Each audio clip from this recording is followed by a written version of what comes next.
Good morning, Friday friends. I am getting myself situated here. We have once again a ton of things to talk about, and I forgot to change the date on my screen. But we're going to begin with the Wisconsin State Legislature. So if you're here from another state, you can, get a cup of coffee. We'll be here for a little bit. The Assembly is planning to end its legislative session next week. It had two floor votes this week, so it's getting rid of all of the bills that it wants to send to the Senate, and it's expected to have two floor votes next week. There are a couple of outstanding items that we're watching very closely that either the Assembly will act on or not. And one of those items is the additional funding needed for food share has to be attached to an existing piece of legislation that has a budgetary connection, and that legislation has to pass the Assembly next week. There is no independent language, like no bill that is specific to the new food share funding request that has been introduced. So we are in a position where the Assembly has to find an existing bill that's already been through a public hearing process and essentially amend that bill if they want to include funding for food share. There have been rumors for many weeks that there is such a bill. However, at this point, the Coalition of Hunger Advocates has not seen any language or any amendment or gotten any assurances that that will happen.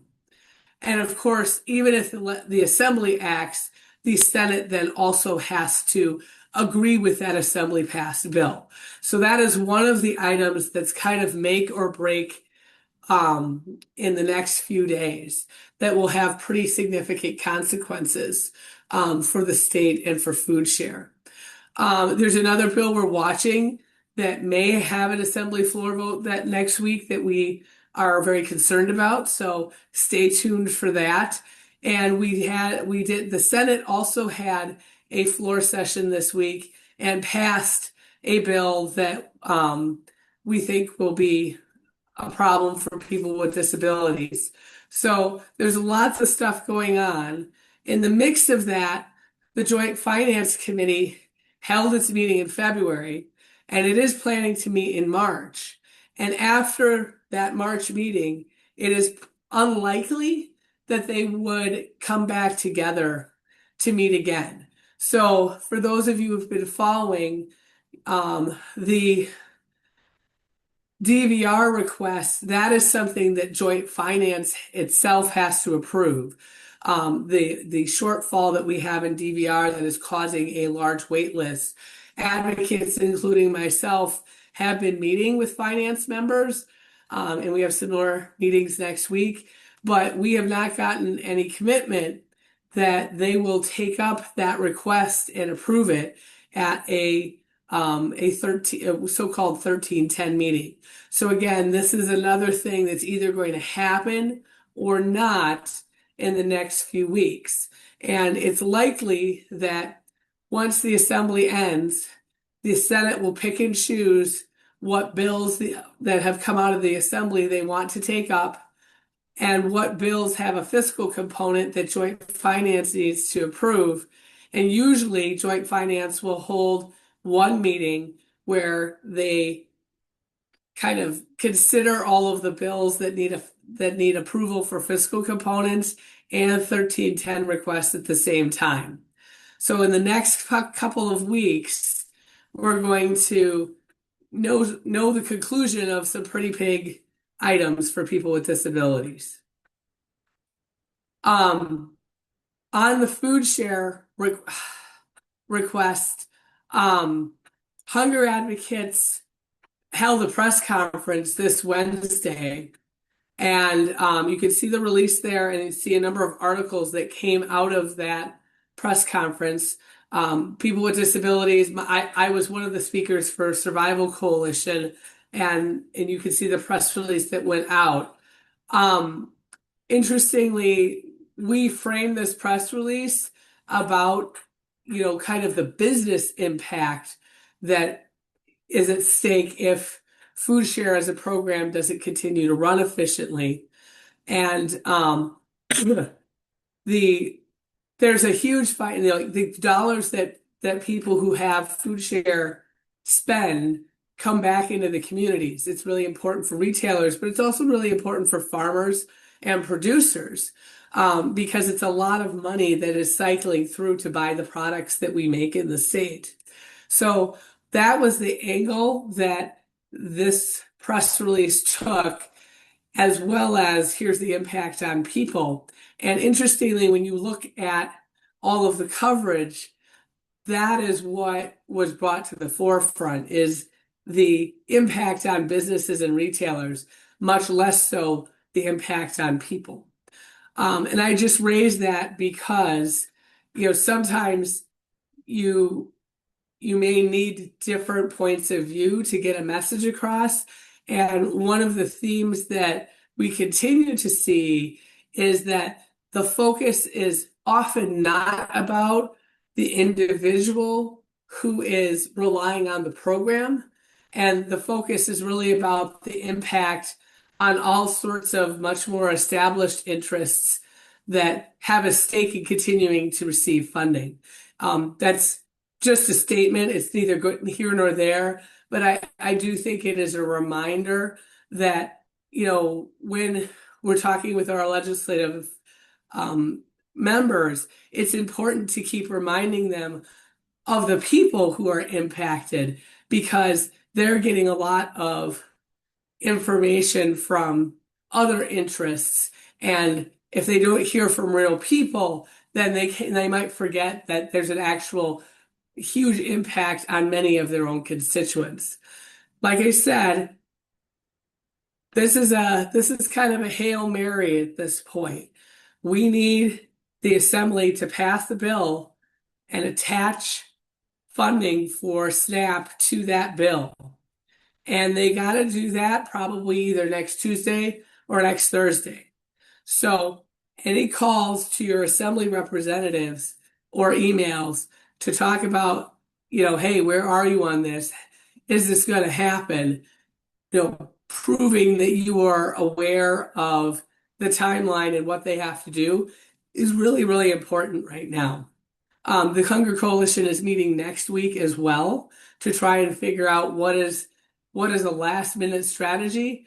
But we're kind of down to the wire. So we're really in a place where it's either do or do not. But if they don't, it means that we're setting ourselves up for not only a guaranteed loss of $32.5 million as of October 1st, because that's when the federal level of support goes down for the administration of the program, but we're also setting ourselves up for accruing more and more mistakes and errors, because it takes a lot less to make a mistake now, and we have a lot more people who are required to do things they haven't done before, and no extra staff to help maintain the high quality control that Wisconsin has had for the program. So as of October 1st, the threshold for mistakes was lowered, and as of, I think, December 1st, the new requirements have been put into place. So that means we're already generating mistakes that we probably wouldn't have if we had trained, experienced staff in place and enough of them to accommodate the increased workload. If there's too many mistakes, then the state ends up with a financial penalty and has to pay a certain percentage of the money that's coming in from the feds for the program. And that's a lot. We get about $1 billion in from the federal government for food share every year. So if you have to pay 5 or 10 or 15% of that because you've made too many mistakes, you're looking at up to $208 million in penalties, in addition to the less federal funding coming in to help you run the program.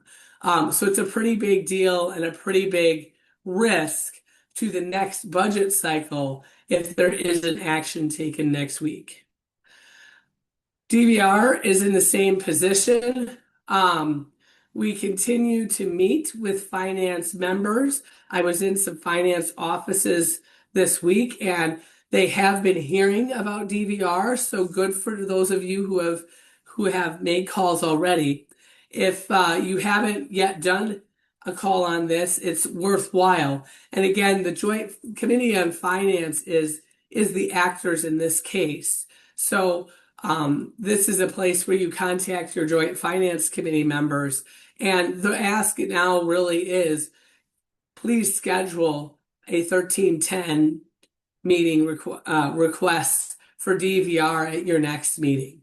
It's not, are you going to, it's like, when are you scheduling this? Can you do it in March? When's your next meeting? Because as I said before, we kind of think that March might be the last time when joint finance members will gather to meet as a group. And after that, it becomes really unclear. One of the things that we are making clear in our meetings is that,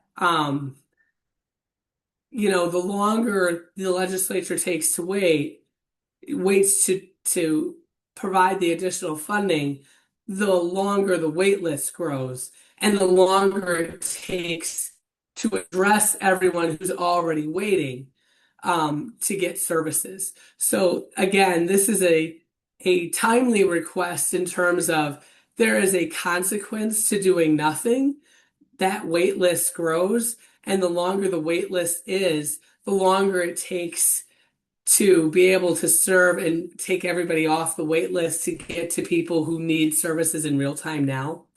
So that's one of the things that we're reminding the legislature at this point.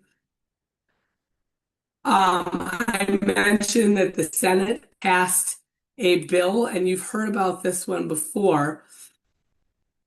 They passed a bill that would really give teachers even broader discretion to decide whether they want to exclude somebody from their classroom for disruptive behavior, which really could mean anything. At the Senate hearing, the bill author was asked, well, would tapping a pen be considered disruptive behavior? And the author said yes. If somebody is doing repetitive behavior that's annoying, that's a disruption.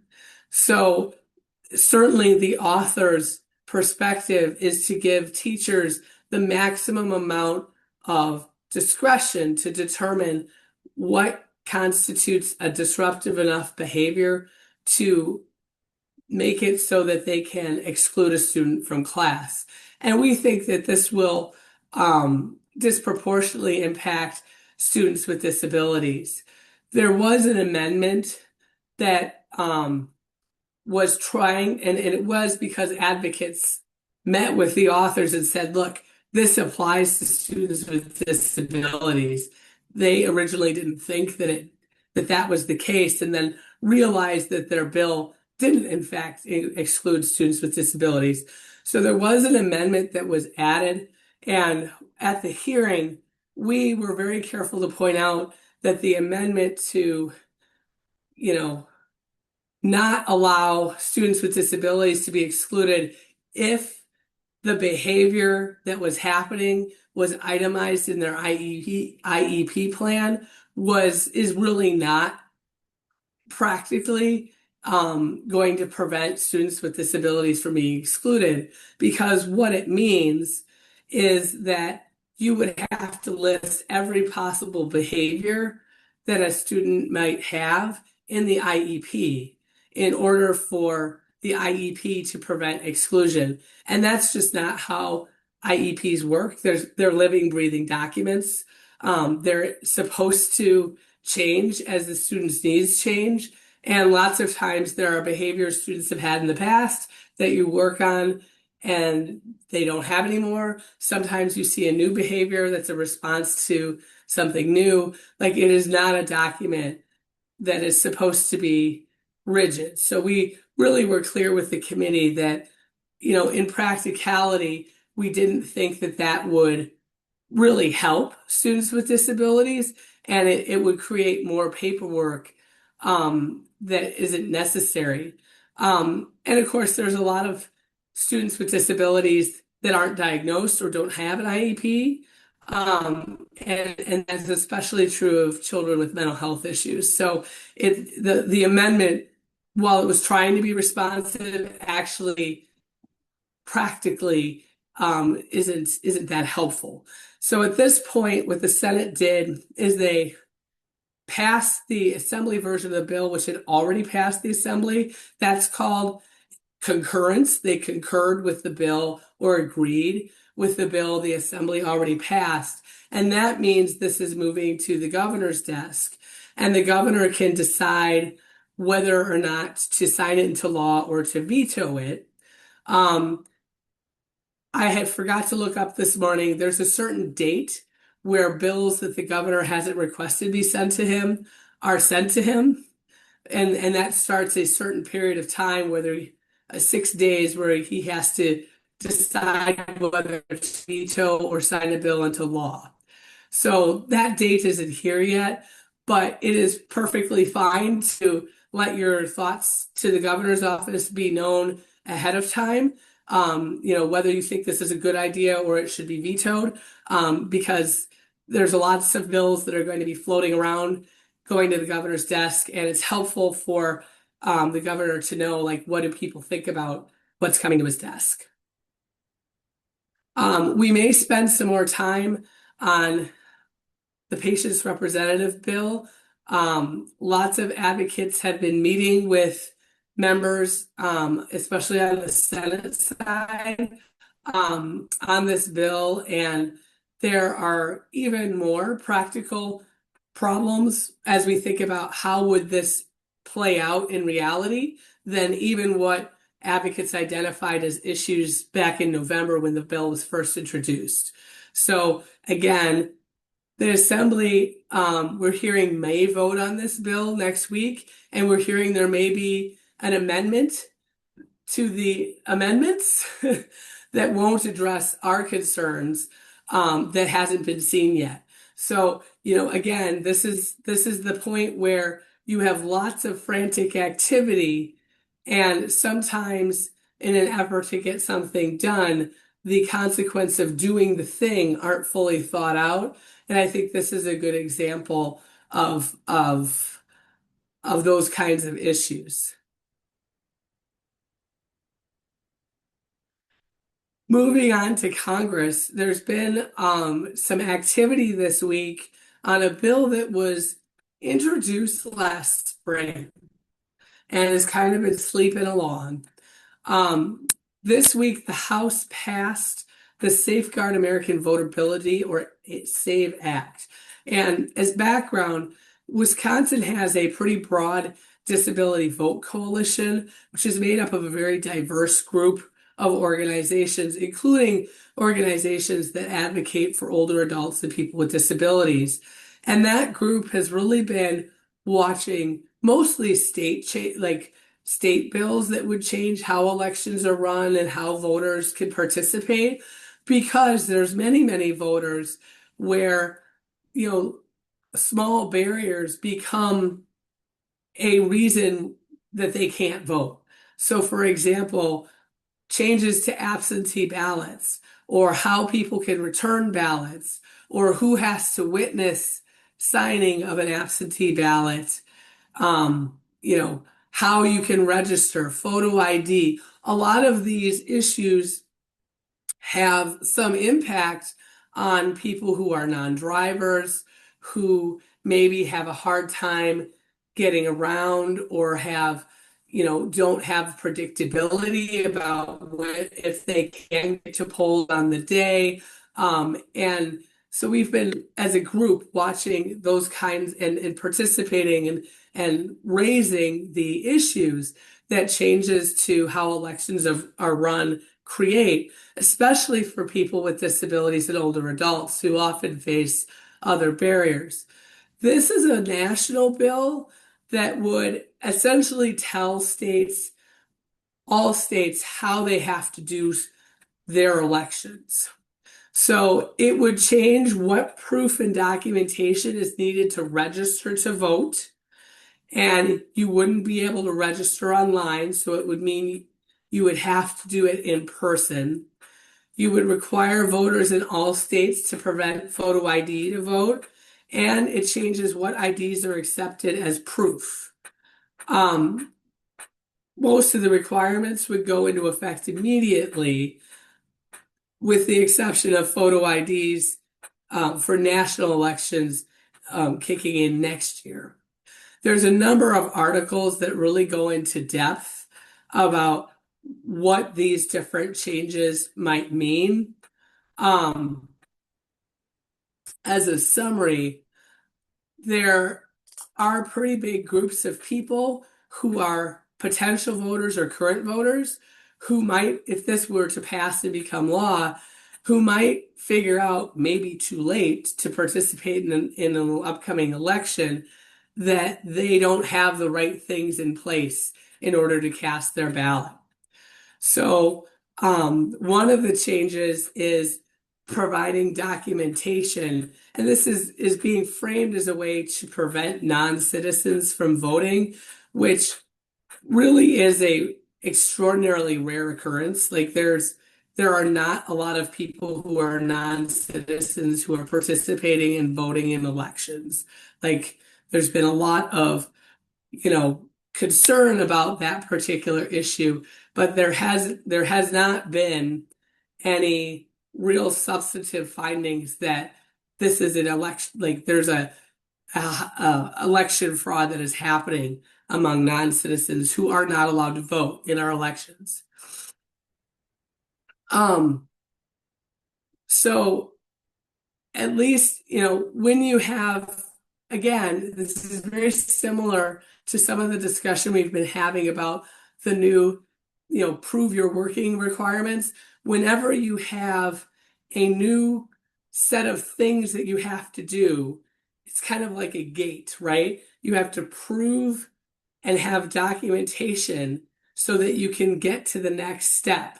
And when you have to prove something, that adds in time for the person to gather their documents or figure out if they have them, and then time for somebody to have to look at them and confirm that it is in fact proof. It also introduces the opportunity for people to make mistakes that can cost somebody their right to vote. So at least 21.3 million voters don't have ready access to some of the documents that the bill says would prove that you're a citizen, things like a birth certificate or a passport. And there are a lot of people, especially married women, who took their spouse's last name when they got married.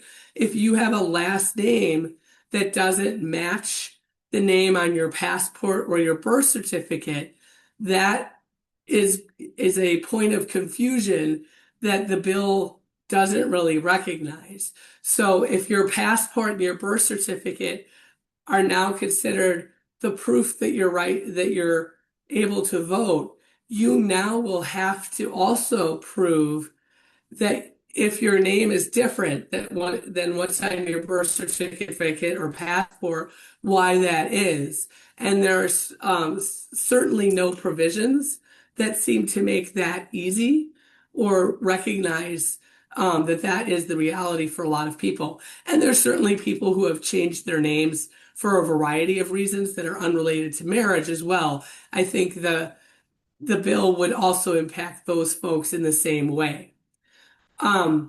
It also requires voters to present photo ID at the polls in every state. Wisconsin already has this requirement, and the state law says what kinds of IDs count as a photo ID. We're among 8 states that have a photo ID law already. I will note that one of the changes this bill at the federal level would do is that it would not allow photo IDs from college universities to count as IDs to vote. So Wisconsin does. So that this is an example of if the federal law changes and prohibits certain kinds of IDs from being used as photo IDs, our state laws currently are different. And that would mean that people who are students using student IDs to vote, which they can do in Wisconsin under the Wisconsin's laws, wouldn't be able to do so because the federal law has changed. So it isn't so much, even in the states where there is a photo ID law, it'll be, it's important to know that what counts as a photo ID may change. And if you're using a specific kind of photo ID to vote that's accepted now, that becomes not acceptable in the future, then you have to have a different form of photo ID to continue to be able to vote. There are states that require some identification to vote and allow non-photo ID for options for at least some voters. So, in most of the country, there are some people who don't have to have an ID to vote, or they have to have other proof that isn't necessarily a photo ID. And there are 15 states that don't require identifications to vote because they feel like once you have registered, you've already proven who you are, and that should count. So you can see that if the federal law were to change, it would mean very different things state by state. And for those states that don't have any additional requirements, it's more change, right? The bill would also eliminate mail-in and online registrations. So that would mean if you're not registered to vote, you would have to do so in person. There are lots of reasons why that voting advocates feel like this law or this bill would really lead to a lot of people who are potential voters now not being able to cast their ballots. And remember, the bill says it would go into effect immediately. So that would be before the midterm elections in November for Congress. Lots of people don't have access to their birth certificate. Obtaining a copy of your birth certificate requires money, oftentimes. There are some older adults who were not born in a hospital who don't have a birth certificate. That's a reality. And plenty of people where, maybe they had a copy at one time, or maybe it is, filed in another state, in another hospital, and they would have to pay to get a copy of that certificate.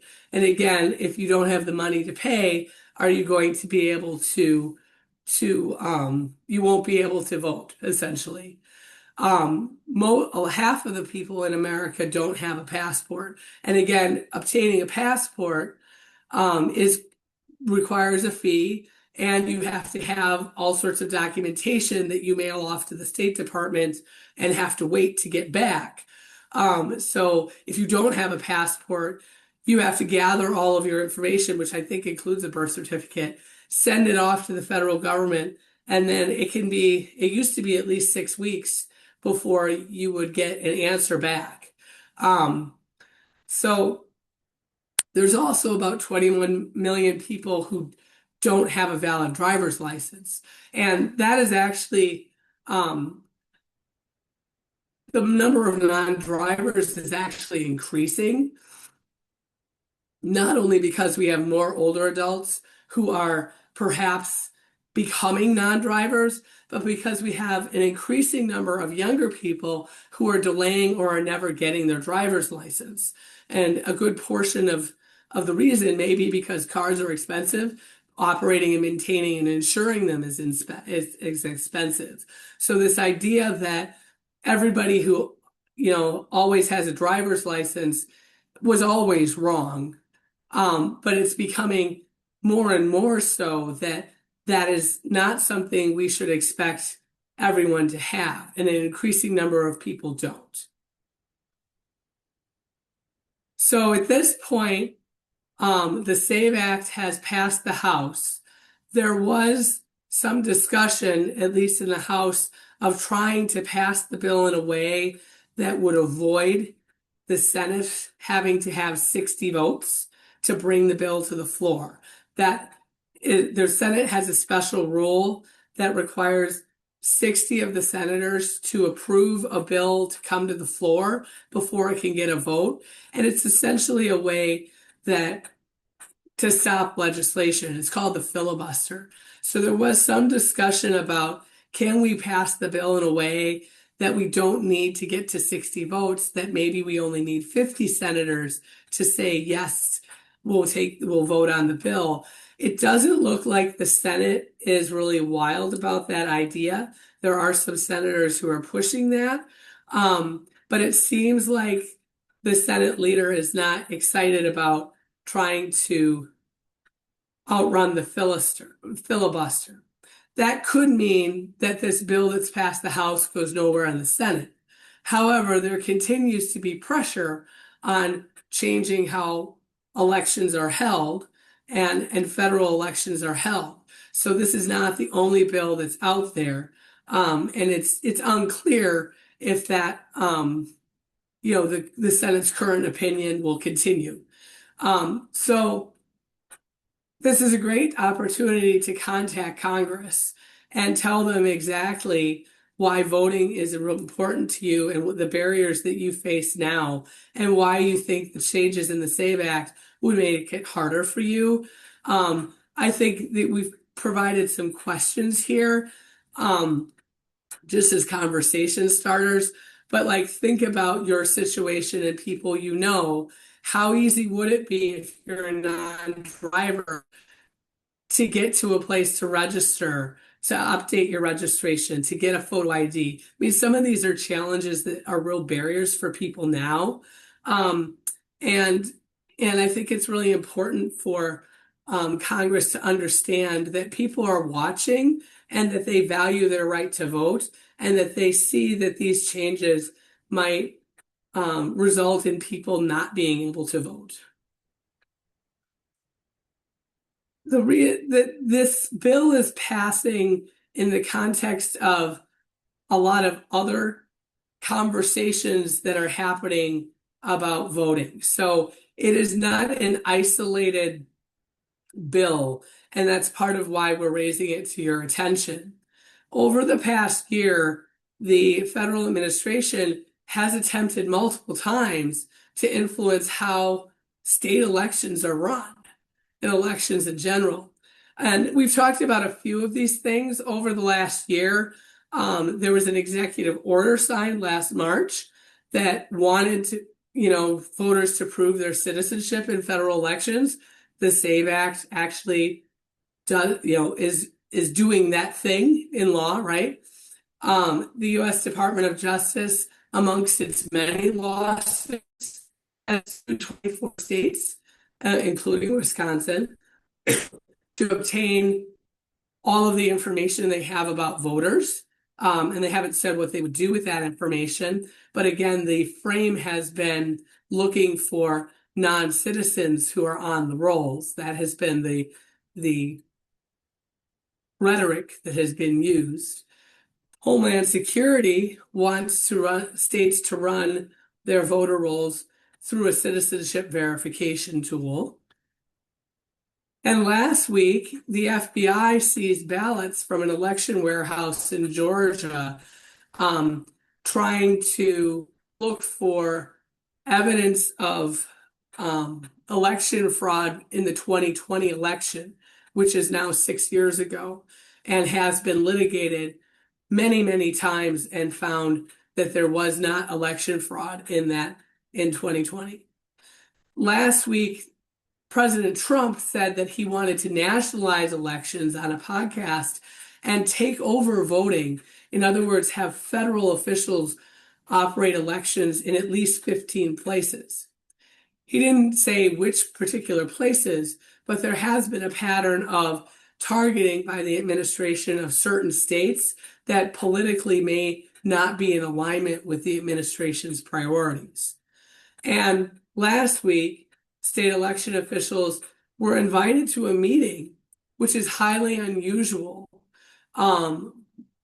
by federal officials, including the FBI, to discuss preparations for the 2026 elections. This is all not normal because it is very clear under the U.S. Constitution that the responsibility for elections belongs to the states. States run elections for state-held offices, members of Congress who are elected to represent the entire state in Congress, and presidential elections. So the federal government doesn't really have a role in states deciding when and how they run elections for offices that really are focused on the state itself, like our state legislature and governor and other things, and the members that they're electing to represent the state in Congress. The only election where really all states are deciding, who they're giving their electoral college votes to is presidential election. So the U.S. Constitution is very clear that states set the time, place, and manner of elections for Congress. Congress can change those regulations, but the rhetoric that's being discussed here is very different. And this is a departure from, you can change what is required for elections for Congress. It gets muddy to say that you are directing states to do on their own elections. And this rhetoric seems to be crossing a different line, because it's not urging Congress, like the president isn't urging Congress to set additional election requirements, but actively saying they want a federal role in the administration of elections that are currently run by states. In addition to voting, now is the time that Congress is starting to think about what else is it doing legislatively between now and the next elections. And this week, there have been some rumblings that the Senate is thinking about making changes to IDEA. And this is alarming advocates because it seems like there are some changes that senators want to make that maybe wouldn't be necessarily bad. But once you open up the law, advocates are worried that there are many other bills that would have a shot to be thrown into that mix that would amend the IDEA far more than what the proposal is. So the Senator Cassidy is the Health, Education, Labor, and Pensions Committee chair, and he has an idea that he wants to amend the IDEA to classify dyslexia as a separate category. Okay, but there are also a lot of other bills that would change the IDEA in a lot more significant ways that advocates are aware of that might be not so great or whittle away at the current law that we have now. Again, part of the reason for concern on national advocates' part is that the larger context in which changes to the IDEA would be considered is in a moment where the administration has significantly cut special education and civil rights staff at the Department of Ed and been very clear about wanting to eliminate that department and shift functions without the permission of Congress to different agencies. So there's a lot of uncertainty about what changing the underlying law would mean in that context. And you can see that advocates are worried that if you make one small change to the IDEA, then all sorts of other senators with very different ideas could start tacking on their ideas to the same bill, and you could end up with an IDEA that looks very different in the context of a whole bunch of changes that are already worrying advocates about how the IDEA is being enforced. Briefly on the federal budget, all of the appropriation bills that are most concerned to people with disabilities have passed. So that's a good thing. There's one bill that hasn't passed, and that's funding for the Department of Homeland Security. Mostly this is a conflict about how the current ICE and Border Patrol is operating and what the Democrats would like to see changed and whether or not those changes are something that the administration is willing to do. So there's been some back and forth. It looks highly likely that the Department of Homeland Security will shut down as of midnight tonight, and that the shutdown of this agency could go on a while because Congress is out next week. So there will be no opportunity to resolve a shutdown next week. And also because it's going to take a while for the public to notice that the shutdown is having consequences to their daily lives.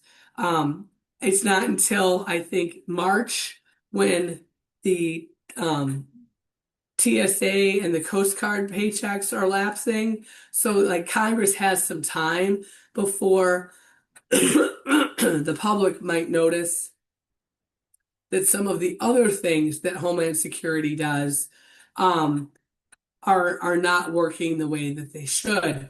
And that includes the Federal Emergency Management Administration,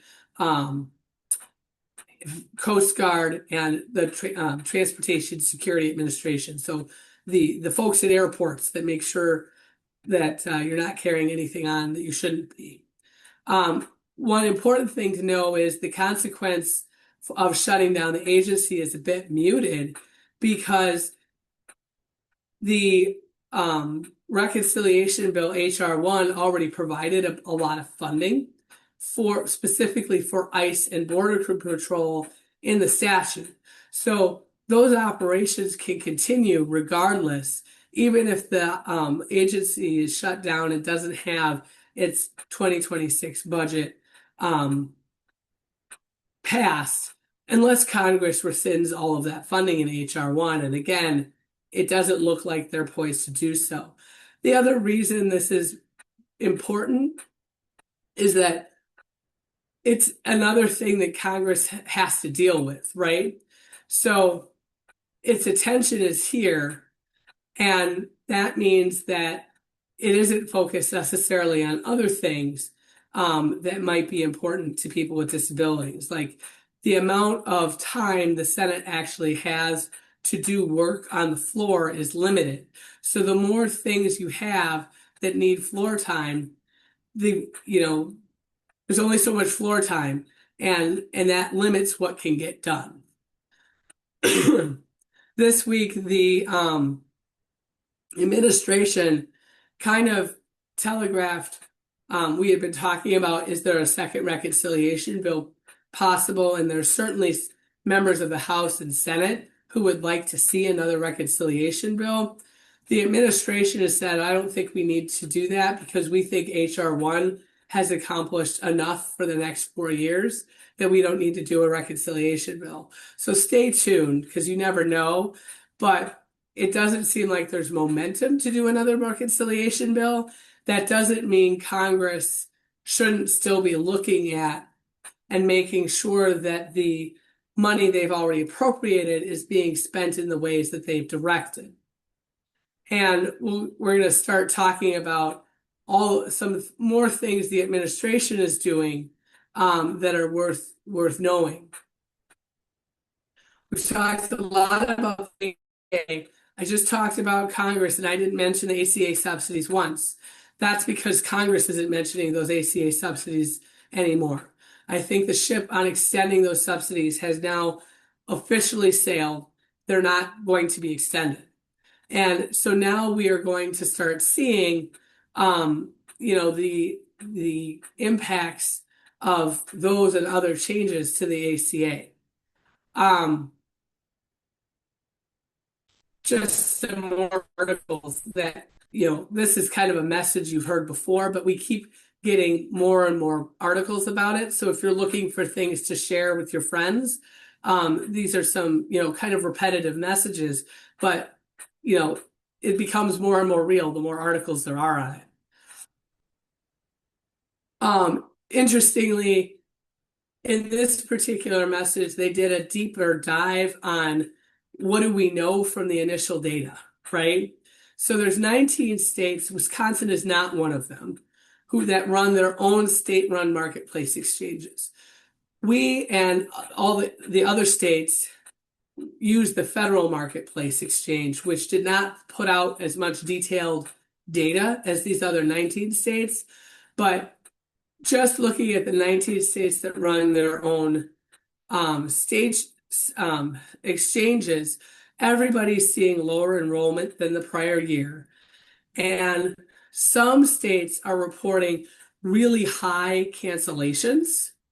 You can see that people who just flat out had a plan last year and canceled that plan, 83% higher in Colorado, 4 times higher in Idaho, 50% more in Virginia. So those are pretty big numbers. Other states, are seeing pretty dramatic changes within certain age groups. So those folks who are middle-aged and upper middle age, but not old enough to be considered an older adult, those are the folks with the highest premiums. And the youngest people who are most likely to be healthier and lower cost that we rely on to keep the cost lower for everybody, those are the folks that are terminating their coverage in higher numbers than other age groups. And you can see that new enrollments, people who have not had a plan before, are down by about a third in a state that has a pretty huge population of people in the ACA exchanges, California. So the other changes that are important are how many people are choosing the lower priced bronze plans that come with higher deductibles and higher out-of-pocket costs. The standard for ACA plans was the silver plan. Now we see it's not only people who are dropping their coverage entirely or not signing up. That was the last slide. It's also people who are taking the cheaper plan that covers less and will cost them more because that's what they can afford.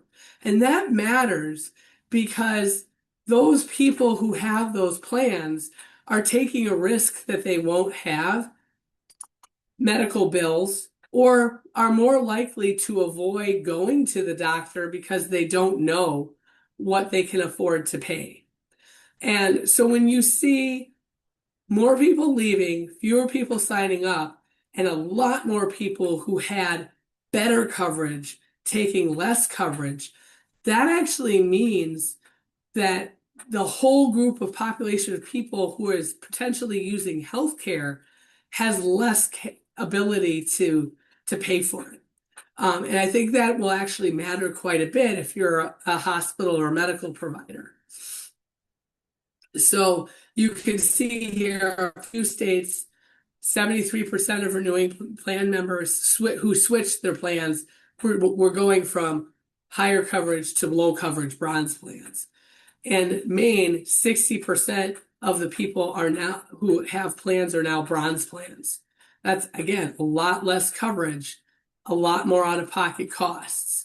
And it'll mean that medical providers who are already going to see cuts in Medicaid coming in the next year, potentially more uninsured people as people have left the exchange marketplaces and maybe don't have insurance or who lose Medicaid coverage or whose private insurance covers less.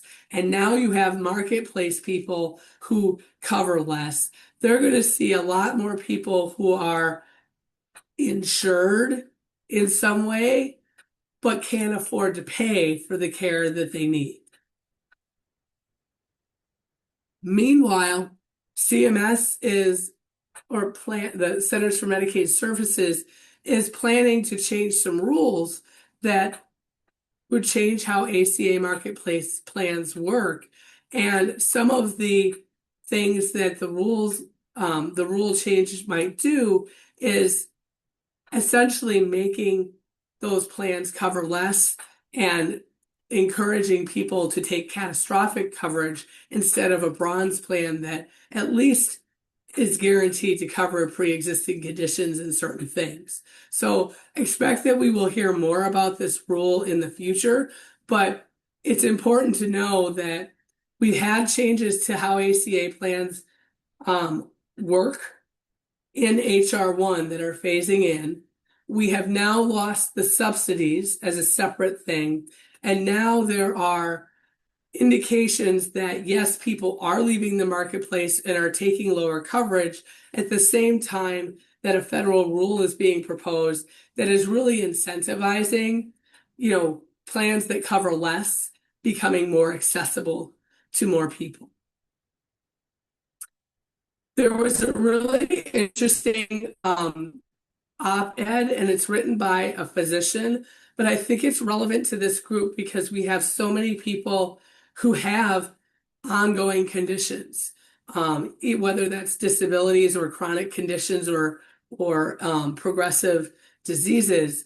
It's important to know that the insurers, even if you are insured and have a plan that is compliant with the Affordable Care Act, insurers are finding ways to, insure high cost patients, but set up their rules in a way that mean that expensive patients actually don't have access to the care they need or make it so hard that they can't access their care. So this physician is saying, hey, we're seeing a pattern here where the insurers absolutely know who are the most costly people to cover. And what they're doing is to narrow the number of physicians in their networks who treat patients with those costly diseases. And you can see here, like some of the criteria, what requires expensive drugs, frequent visits, and infusion services. These are the kinds of things that lots of older adults and people with disabilities have. And what that means is that if you have an insurer that has a network that is so small that those specialists cannot possibly care for the number of patients who need their services, there are patients who can't get those services even though they're insured because there aren't enough people who can take them. Practically, if you can't access a care without going out of network means huge costs to the consumer, right? Like the insurance costs you a lot more if you go to a provider that is outside of the network. And it may mean that you have to travel a lot farther to get to a provider or wait a really long time to see them. All of those are ways that make it harder to access care or delay care. In addition, other strategies that seem to be being used are to use, lower reimbursement or other contract pressures as a way to discourage people who specialize in treating folks with, conditions that require a lot of care from joining the network, right? So they may have contracts that say that they kind of set up rules that nobody can really meet. And that means that they never join the network in the first place. Other administrative strategies, again, these are all things that make it harder for people who believe they have an ACA compliant plan that is supposed to cover people with pre-existing conditions, make it a lot harder for people to use that plan. And in some cases, they leave the plan or they find it unworkable, so they don't access the care. All of these policies together are often talked about as ways to contain costs, but the way they're containing costs is to basically discourage the sickest people from enrolling or being able to access and use the plans that they have. And I think this is, again, important in the sense that we are now in an environment where Medicaid is being cut. You have all of this discussion of healthcare costs too much, and the strategies that are being used to contain costs are actually not working out for the patient. The patient is, if you're an economic person, the patient is almost the externality, right? The person that needs the care is either the person who has to bear the cost savings, and either they have to pay more or they have to deal with the paperwork headaches that are now necessary to access care, or they don't get care. And in a system where we have multiple things happening to multiple ways that people are insured or get care at the same time, it really does, feel like the people who are the sickest or need the most consistent care over time are going to be the ones that are consistently looked at as a cost containment strategy. Or in other words, these are the people that we want to spend less on. Moving on to the Department of Health and Human Services, the Secretary has recently picked multiple people to a autism committee. There are several at the federal level, the Interagency Autism Coordinating Committee. And this is a group that recommends what type of research should the government be funding and studying to about autism. Nobody who was appointed before is continuing on the committee. And it looks like at least national advocates are very concerned. Lots of new people who are appointed are people who either share views that are not welcoming towards vaccines, or who think that there is a correlation between the act of vaccinating and autism, which has been repeatedly proven to be not the case.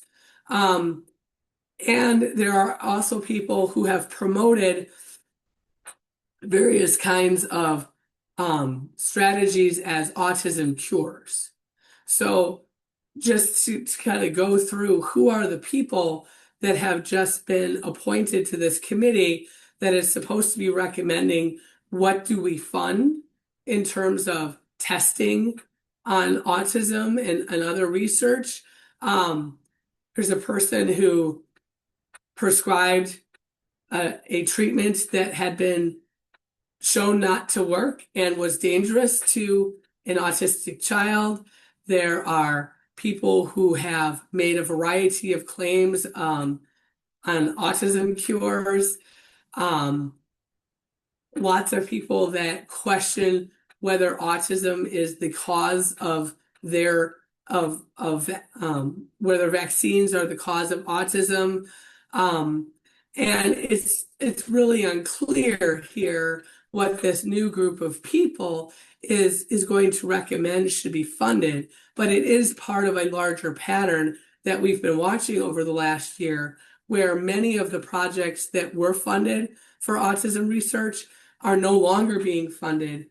And certainly we've seen a lot of changeover in appointments on these various committees that have really significantly changed the direction, not only of research, but what vaccines are recommended and other things.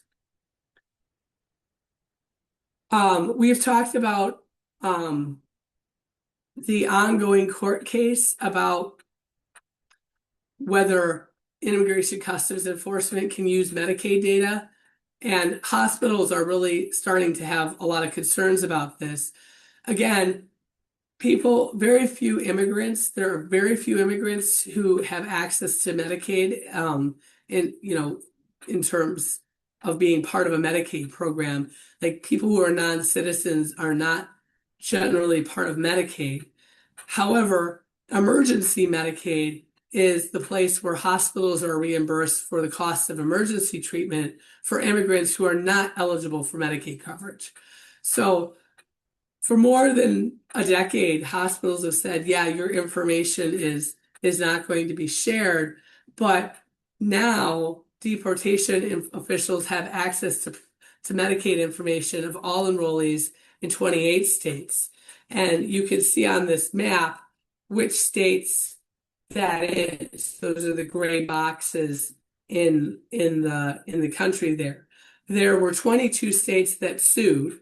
Wisconsin is one of them. Those are the blue states in the little boxes that said, hey, wait a minute. We don't want it. What are you doing with the Medicaid data?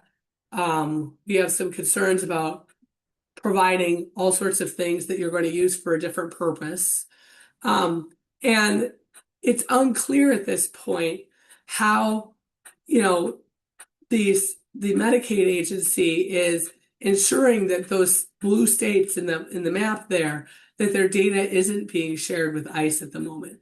There was a court order that said, well, you can share some data, but not all data. And the case is ongoing. But there are a lot of experts who are growing more and more concerned that it's really hard to know how the administration is complying with the judge's order when it's getting some data. So there's a lot of lack of clarity, even in the states where there's an ongoing court case about what data is being used. And now hospitals are starting to become more and more concerned about what do we tell patients, because they're no longer certain that they can say what they have been saying the last 10 years, that your personal information won't be shared. And there's also a lot of concerns that is meaning that people who need emergency care, who are uncertain of their status, are not seeking it out. This article shared that about 50% of the emergency room services accessed by this are for births. So people who are immigrants who are, giving birth to citizens, like that's where a lot of the emergency Medicaid is being spent on. So it's becoming a real uncertainty, even in states that are suing. And I'm not sure that we'll get much clarity, but it does tell you, like, even when there's an ongoing court case, it isn't clear what is being done in the meantime. Meanwhile, the administration is continuing, we talked about continuing the pressure on Congress to oversee how the administration is making decisions about funding. Once again, the administration is rescinding, which means taking back money that has already been appropriated and allocated, $600 million from 4 states, and you can see which ones those are, because they have decided that the money that was previously awarded does not match their current priorities. At the same time, they're also taking back, or saying you're not getting almost $1 billion of transportation funds from, again, the same 4 states.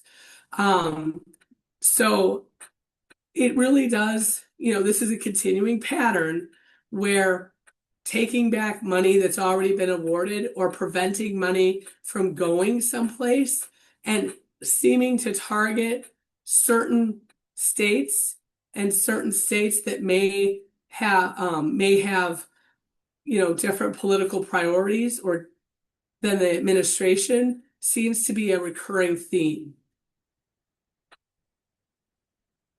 The idea of fraud is also coming up again and again, and it's really being used quite broadly to make a case for immigration enforcement, but also cuts to programs.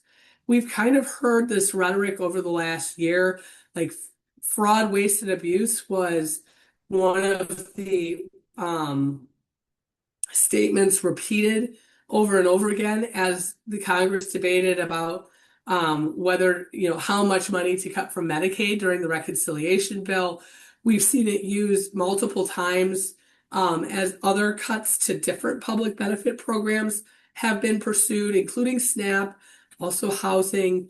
It's starting to be a pattern. And it was certainly something that was brought up when Immigration, Customs, and Enforcement went into Minnesota.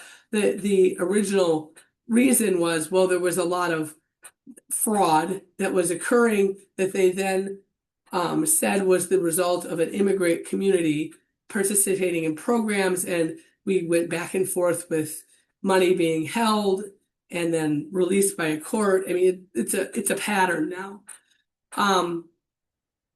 So again, we're starting to see more rhetoric, alleging fraud in Maine's Medicaid program at this point, seeing that fraud being directed towards, a certain community as being the reason for the fraud. And the idea of Medicaid and Medicare fraud existing in other states and naming other states as a reason to, look at or cut perhaps funding to programs or do other enforcement actions. There's another article about what are the impacts of some of the cuts that we've already seen to the Department of Education. This isn't necessarily new news, but I think that the important piece here is that oftentimes it isn't just one complaint that makes the difference. Oftentimes change only happens in places where there are lots of bad things happening because there have been multiple people who have complained about them. And we see this all the time in policy where it's like, well, if I hear about it once, it may pique your interest. But if you hear about something, the same sort of thing happening 5 and 6 times, it becomes a pattern. And it may take 6 to 8 to 10 times or more before somebody says, okay, there's a big enough pattern here that we really have to focus on why this is happening and address it. So limiting the Office of Civil Rights Oversight has really removed that ability to see those patterns, right? And that means that for many families, their only alternative is to hire a independent attorney, which is an option a lot of people can't afford. And I think this article does a good job of saying, hey, the reason why we have IDEA at all was that states were not educating students with disabilities at all. So, the loss of these federal protections potentially opens up, a clear pathway towards states not upholding the IDEA with no one to watch. And certainly, we have seen in this state where students with disabilities and advocates have been saying special education is not funded enough. We're seeing bills that are trying to potentially, remove students who are different or have different behaviors in the classrooms. I mean, I think in the climate where funding is limited, laws change and or aren't being enforced, we could start to see things that we haven't seen in the last 50 years start to happen again, because the kids that are harder to work with are going to be the ones that people decide they don't want to work with. There's another federal rule change that we are watching, and this one relates to fair housing. So this is the Department of Housing and Urban Development. Right now, they have a policy that makes it illegal to deny housing to certain groups of people. It's trying to avoid housing discrimination. One of the groups of people that is frequently discriminated against are people with disabilities. And the rule wants to change, the rule that's being proposed wants to make it easier for landlords to not say why they've denied somebody housing, which would essentially make it easier for them to discriminate against certain groups of people and not and and because they don't have to say why they denied housing, it would be much harder to prove that they were discriminating against the group of people. So the comments are open through this Friday. You can make a comment, and we have some points to make here. I don't think it's important that it's perfect, but I think it is important that they hear from folks, especially people who have had trouble finding housing, affordable, accessible housing, people who feel like they have been denied housing because they have a disability or another place. Um, I think it's important that the federal government hears from people who have experienced, the very reason why this rule exists. That it is difficult if you have a disability, to be able to find someplace who will allow you to rent from them. Another change that is happening here, and this was again another piece of policy that was included in Project 2025. It is a rule that the first Trump administration had in place. It's called Schedule F, and essentially it would change a bunch of people who are kind of civil servants who serve and do their work across administrations, and they have protections from being fired automatically because they have a role that is not an appointed role. They are intended to not be in any way political, just do the day-to-day work of the government to keep the wheels rolling on the bus. Well, this rule would classify many, many different positions, so that they aren't protected by civil service laws anymore. They don't have any right to appeal if they are fired, and their whistleblower complaints wouldn't go to an independent agency. It would have to be dealt with internally, by the agency they work for, which is run by political appointees. So this is again causing a lot of concern amongst the federal workforce. About 50,000 federal employees could be targeted by the new policy. It'll take effect March 8th. And to give you an idea, there are about 4,000 people appointed by the president now in the workforce. So those appointees were previously the only ones who could be fired for any reason at any time. And now we're expanding the number of employees who can be fired at any reason for any time. And that's important to people with disabilities in the sense that we really do have a lot of civil service people who are responsible for doing things like getting grants out to states and a lot of like kind of unglamorous work that needs to happen that nobody knows even happens, that makes sure that programs that you might know in your daily life continue to receive funding, or that paperwork is processed in accordance to the law and that laws are being followed. Those are the kinds of people that might be shifted into being able to be fired for any reason at any time. And certainly we've seen a lot of federal employees leave. The estimate is about 250,000 have already left in the first year of this administration, or been fired. And a lot of those folks had a lot of experience that is hard to replace. They've been there a long time and they knew kind of how. That's another reason for civil servants is that you do have people who have been there a while. So there's some continuity. There's people who know stuff who can help the new people who are coming in learn that stuff. And when you have lots of experience leave all at the same time, it means there's the opportunity for mistakes or for things being done in a way that isn't exactly how it's been done before or in accordance with law gets higher.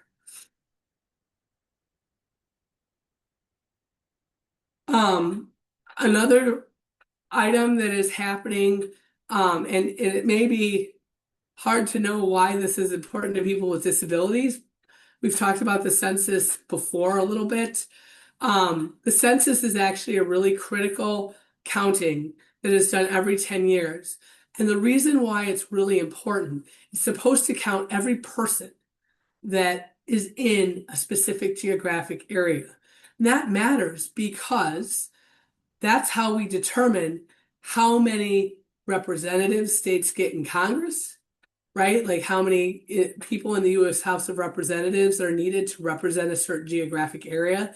So if you have a lot of people living in the area and many of them aren't counted, you might end up with less representation in the House of Representatives than you should have. It's also the way a lot of formula grants are calculated for states. It's based on the number of people living in a given area. So again, if your count isn't accurate, you might get a lot less money, even though you have a lot of people living there that are kind of not represented in that formula grant. So it's a pretty big deal. And we're in 2026, the next census is in 2030, but it actually takes quite a bit of time to prepare to do the census. And they do a lot of testing in advance. Well, this time they've cut the number of test sites down from 6 down to 2. And they're also reducing the amount of languages that are being used to conduct this test.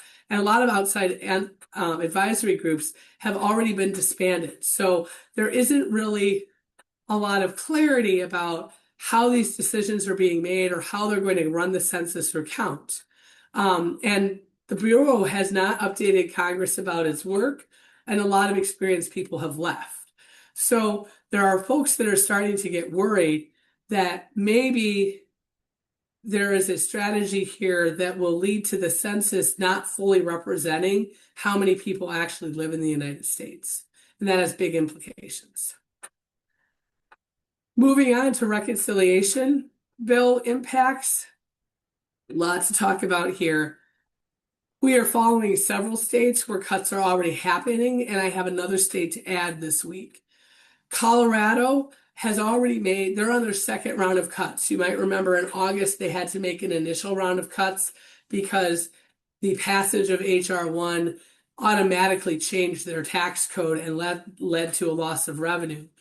We have talked about in the previous sessions that they then were further going to cut Medicaid a second time. And one of the cuts they were going to make is to payment to family caregivers who are providing care to some of the most vulnerable adults with disabilities, people who require 24/7 care.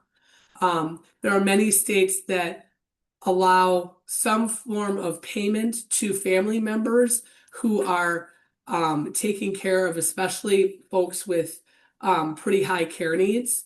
And the Colorado's Department of Health Services was trying to get this cut approved through a committee, and the committee wouldn't bring it up for a vote because they heard from lots of people who were going to be directly impacted by those cuts. Now they said they were going to pursue the cuts anyway, and now they are not going to do so, at least this time, because they heard directly from people. So there's two lessons in this. The first one is that when folks are faced with the actual consequence of what these cuts translate into in terms of the impact on an individual family and the individual person, it does give lawmakers pause. However, it is also a lesson in persistence because they paused these cuts at this moment of time because it was painful. But they didn't say they weren't going to do the cuts. They're not doing them now. They're pushing them off until the next budget. So these parents have successfully made the case that they should not suffer a reduction in their pay immediately and they have a short-term win, but it is not a guaranteed long-term win. And it also is unclear if lawmakers aren't going to cut here, they may trim Medicaid spending somewhere else, which could in fact affect the same families in a different way. I keep saying, because I think it's really important that people with disabilities and older adults don't get pitted against each other. It's really important to recognize that the whole person often needs multiple different Medicaid services. So saving one service and preserving it as it is, only to have cuts made to other services that the same individual also needs, may still result in that person not having the help they actually need to stay in the community. And the proposals that Colorado was making were to limit the number of hours that parents could be paid to 56. Some parents are providing a heck of a lot more than that. And in fact, our surveys in Wisconsin show that unpaid caregivers are providing huge amounts of unpaid hours already to make sure those care plans are actually implemented. Some at least a half-time job or sometimes a full-time. And a lot of people were saying, I spend over 60 hours a week and I'm already in, the home and community-based waiver. So I have some support for some hours. So you're not alone. If you're one of those Wisconsin parents, this is the reality for people across the country. And in Colorado's case, there's a certain group of folks with high needs where parents can be paid for the hours that they're putting in. And a lot of states have gone to this method because they recognize there aren't paid caregivers to hire. Like that's really the crux of it. Family members are better than nobody. And if there weren't family members, there wouldn't be anybody. So the state has made a case for it's cheaper to pay the family care members to do this than it is to put somebody in an institution. And we recognize there aren't enough paid workers for families to be able to hire. So this proposal wanted to cut the number of hours that parents could be paid. And parents were rightly saying, like, you can cap my hours, but that either means I have to provide the actual hours unpaid, or I lose enough income where I have to go back to work because I've left my job to provide the care. And there isn't anybody I can hire that is going to be able to cover the time that I either have to go back to work or to make up the hours that I'm no longer being paid. There was a separate proposal that would reduce the amount of pay, reduce the amount of money that caregivers were paid. So it's not only capping the hours, it's also reducing the pay for those hours. And I just thought this was a very clear way of articulating it, that you could see this as somebody who works for a disability organization. But it is clear that when you're cutting services for people who are able to live at home, you're not saving your money. It's just shifting your costs to more expensive places and pushing people into crisis and resulting in institutional care and in places that also don't have beds or staffing capacity to meet those needs. Adding to the number of states who are now contemplating cuts to home and community-based services is Missouri. So we've talked about North Carolina, Idaho, Colorado. Here's a fourth state that is starting to propose cuts before we get into what we think are the cuts that are really coming from H.R. 1 and before Medicaid work requirements are put in place. Again, this is targeting home and community-based services. The exact programs that let people with developmental disabilities, again, be paid for care that they are giving or hire and manage their own care. So this is an almost $81 million proposed cuts that is going to eliminate a certain type of service and then slash the pay rates for families' care staff by up to almost 30%. And it also would reduce the rate paid to providers of group homes by 30%.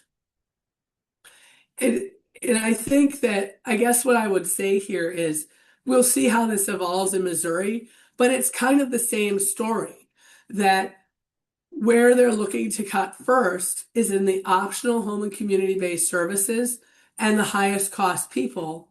And they're looking at where are we spending the most? Where are they spending the most? Actual one-on-one person care, right? Which is what people with high needs need. So for all the folks who said this won't impact people with disabilities, it won't impact you, these are the first people it's impacting. This is happening before we get to states having budgetary problems next year and before we have impacts for, from work requirements. There's also been a couple good articles this week that are really drawing a very clear line between the shortage of paid workforces, which is why we're paying parents in some states because there aren't workers to hire, is going to be much, much worse. Because the workforce that is already in crisis, where we already have too few workers and high turnover, a good portion of those workers are from immigrant communities. And there's just a recent study that's out that says, hey, when we have fewer of these workers and even less of a workforce, that is actually going to translate into people being much more likely to die, which seems very dramatic, but also logical. We already have lots of people who have high care needs and families really scrambling to figure out how to make it all work. When you chip away and take away more of those paid workforce options, it will mean that there are even fewer workers available, and that when there aren't those folks around, it will be much harder for people to stay in their homes, and it will be much harder to have fully staffed institutional settings, which is already a problem. So if the paper's findings are correct, just removing the temporary protected status of the Haitian refugee population, many of whom are working in the home care industry, would lead to almost 9,000 people dying a year. And the reason that they use the Haitian refugee example is because it is very clear that in November, that particular group of refugees was told that their temporary protected status was being revoked. So in other words, these were people who were legally here under an immigrant pathway, and essentially the administration changed that so they were de-documented. So these were people who were legally here who would now be considered not here legally and would have to go back to Haiti. Well, this again is another ongoing court case. The judge blocked the order for those folks to go home right before it took effect on February 3rd. It's over because the administration will continue to appeal. But if those refugees lose their right to stay in the country, that means that many folks who are being cared for those people are going to lose their caregivers. So this is a very real, an immediate impact that has a ripple effect. And now a study is saying what the impact of that effect will be is people dying and also not being able to stay in their homes and also not being able to go to an institution because there aren't enough workers there either. Moving to implementation of Prove Your Working requirements, which again are coming in January 2027. Another article that is showing there are groups of people who will be hit particularly hard by those requirements. And part of that group are people who are acquiring disabilities or conditions that become barriers to work. I don't think this is a surprise, but the number of folks that are in that kind of not old enough to be an older adult, but also not young is pretty high. And a lot of these kind of middle-aged people are the ones who are more likely to be on Medicaid because they have left the workforce or are working part-time to take care of somebody else. A lot of these are the unpaid caregivers that are, supporting older adult family members or family members with disabilities, um, or people who have conditions now that are limiting their ability to fully work the amount of hours that are going to be required. So I think that, again, when you think about the care workforce, which we already don't have enough of, the impacts of paying, potentially having fewer of those workers because there are immigrants who may lose their status, and lose their ability to stay in the country, plus limiting the amount of pay for family members who are being paid right now, plus prove your working requirements that are hitting people who are unpaid caregivers who have left the workforce. All of these things together really feel like they're dramatically changing and shrinking the capacity for people to be able to be cared for in their homes. And it's not one thing, it's all of these things together that are happening at the same time. So there may be a truth to, well, we're not targeting you, person with a disability specifically, but by making all of these changes that really undermine the supports that people have built to keep themselves in place, the effect is the same. That I'm going to stop for this week. We really just had a couple of comments, not really any questions. So I think we're good to go. Let's see if this is a question. Oh, are there specific counties that are getting hit first? I'm not sure what that refers to, but